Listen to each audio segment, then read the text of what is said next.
గత 5 ఏళ్లు రాష్ట్రానికి రాజధాని లేకుండా చేసి 3 రాజధానుల పేరుతో కాలయాపన చేసిన వైసీపీ ఎన్నికల్లో అందుకు తగిన మూల్యమే చెల్లించుకుంది. వైసీపీ ఎక్కడైతే 3 రాజధానులను ప్రకటించిందో ఆ 3 ప్రాంతాల ప్రజలు వైసీపీని కట్టగట్టి బంగాళాఖాతంలో పడేశారు. అలా ఇలా కాదు, కేవలం ఆ పార్టీకి 11 సీట్లు మాత్రమే ఇచ్చి చిత్తుచిత్తుగా ఓడించారు. చివరకు జగన్ కు ప్రతిపక్ష హోదా కూడా దక్కలేదు. సామాన్య ఎమ్మెల్యేగానే మిగిలిపోవాల్సి వచ్చింది. దీంతో ప్రజా తీర్పును అవమాన భారంగా భావించిన జగన్ అసెంబ్లీకి వెళ్లేందుకు కూడా ముఖం చెల్లడం లేదు. ఇంత జరిగినా ప్రజలు చీకొట్టినా వైసీపీ నాయకత్వంలో మార్పు రావడం లేదు.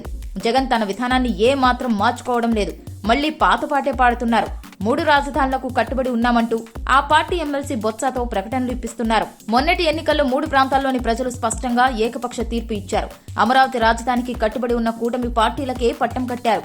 అయినా జగన్ వైఖరిలో మార్పు రావడం లేదంటే ఇక ఆ పార్టీకి రోజులు దగ్గర పడినట్లేనన్న అభిప్రాయాలు వ్యక్తమవుతున్నాయి. రాష్ట్ర విభజన తర్వాత జరిగిన 2014 ఎన్నికల్లో జనసేన మద్దతుతో టీడీపీ, బీజేపీ కూటమి అధికారంలోకి వచ్చింది. రాజధానిగా అమరావతిని ప్రకటించి ముందుకు వెళ్లింది. అసెంబ్లీ సెక్రటేరియట్ సహా అనేక భవనాలను సీఎం చంద్రబాబు నిర్మించారు. రాజధాని అభివృద్ధి కోసం ఎన్నో వ్యయ ప్రయాసాలకు వచ్చారు.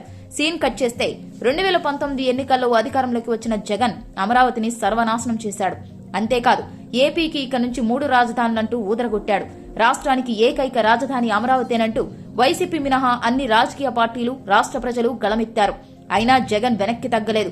పైగా రాజధాని కోసం ఉద్యమించిన రైతులను కేసులు పెట్టి అరెస్టులు చేసి వేధించాడు. మహిళలు అని కూడా చూడకుండా గత సర్కార్ దారుణంగా ప్రవర్తించింది. అయినా రాజధాని రైతులు తమ ఉద్యమాన్ని ఆపలేదు. ఏళ్ల తరబడి తమ పోరాటాన్ని కొనసాగించారు. కోర్టుల్లోనూ న్యాయ పోరాటం చేశారు. కానీ జగన్ వినిపించుకోలేదు. మొన్నటి ఎన్నికల్లో 3 రాజధానులంటూ జగన్ జనం ముందుకు వెళ్లారు. ఎక్కడికి వెళ్లినా ఆయన 3 రాజధానుల ప్రస్తావన తెచ్చేవారు. కానీ టీడీపీ అధినేత చంద్రబాబు మాత్రం తాము అమరావతి రాజధానికి కట్టుబడి ఉన్నామని చెప్పారు. 3 ప్రాంతాల్లో ప్రజలు వైసీపీని ఆదరించలేదు. కూటమికి అఖండ విజయం కట్టబెట్టారు. ఎన్నడూ లేని విధంగా దారుణంగా రాయలసీమలోనూ వైసీపీ నామరూపాలు లేకుండా పోయింది. ఏకంగా 8 జిల్లాల్లో ఖాతా కూడా తెరవలేకపోయింది. అంతలా ప్రజాగ్రహం చవిచూశారు జగన్. విశాఖలో పరిపాలనా రాజధాని నిర్మిస్తామని జగన్ చెప్పినా జనం నమ్మలేదు. ఉత్తరాంధ్రలోని శ్రీకాకుళం, విజయనగరం, విశాఖ జిల్లాల్లో 34 అసెంబ్లీ నియోజకవర్గాలుంటే అందులో వైసీపీకి వచ్చిన సీట్లు కేవలం 2 మాత్రమే. అది కూడా విశాఖ జిల్లాలోనే 2 స్థానాలొచ్చాయి. ఇక రాయలసీమపై భారీ ఆశలు పెట్టుకున్న వైసీపీ దారుణంగా దెబ్బతింది.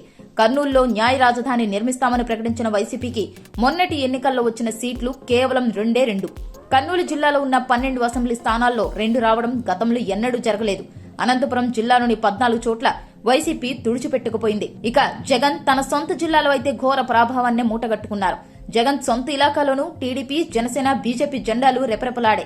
ఉమ్మడి కడప జిల్లాలోని మొత్తం 10 సీట్లలో వైసీపీ కేవలం 3 గెలుచుకుంది. జగన్ మెజార్టీ భారీగా తగ్గింది. అంతటి దారుణ పరాజయాన్ని జగన్ ఇప్పటికీ జీర్ణించుకోలేకపోతున్నారు. కోస్తాంధ్ర జిల్లాల్లోనూ వైసీపీకి కోలుకోలేని దెబ్బ తగిలింది. రాజధాని ప్రాంతాలైన గుంటూరు, కృష్ణా జిల్లాల్లో వైసీపీ ఖాతా తెరవలేకపోయింది. గోదావరి జిల్లాల్లోనూ వైసీపీకి గుండు సున్నానే మిగిలింది.